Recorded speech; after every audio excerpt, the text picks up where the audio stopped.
So here I'm grabbing these strings that have been soaking in this mysterious chemical bath. Okay, so today I'm going to try to resurrect my bass strings using the powers of science, bringing them back from the dead. But in all seriousness, this is a quest I've been on for a very, very long time. I actually have a video where I went through a couple of the common methods like boiling and snapping my strings to try to get some more life out of them. And as you know, bass strings are really expensive, especially as a Canadian. Like, I'm paying something like $60, $70, $80, $90 sometimes for a set of strings, especially if you play a 5-string or a 6-string. Of course, I've been scouring the depths of the internet to find an answer. By that I mean Reddit. And I found some people who talked about soaking your bass strings in alcohol. Well, not this kind of alcohol, this kind of alcohol. This stuff. So over the past couple months, I've been trying out this method, seeing if it works, and if it actually makes a difference or not. And it just so happens that last weekend I was playing a gig with my Heart Tribute band, and that's a band where I do a little bit of slap, a little bit of fingerstyle, some pick playing. I thought it'd be a good opportunity to show whether or not this method works or not. So when I played the show, the strings were kind of just tailing at the end of their life, like they maybe had another week left in them max, but they were starting to show signs of fading a little bit.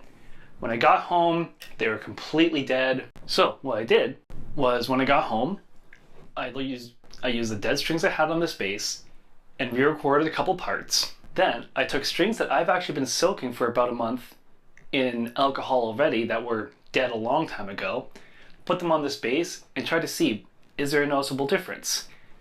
So I'll play some examples here with all live audio from the show with my bass re-recorded, and afterwards we'll get into a little bit of a debate as to why am I doing this? Are new strings really a good idea anyways? Here we go.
So yeah, there's the playing examples. As you can hear, huge difference between the old strings and the new strings. You know, I'm gonna get some hate for this in the comments, but I'm gonna open a little discussion about whether or not you should use new strings or old strings.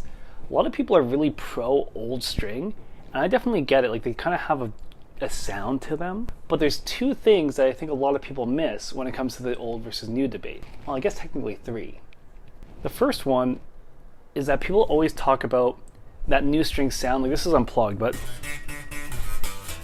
like kind of like the zinginess you get from new strings. A lot of players don't like that. And I get it, it can sound a little bit harsh. But you know what you could do? You can always roll back a treble knob on an active bass, or a tone knob on a passive bass, and you could tame some of that high end.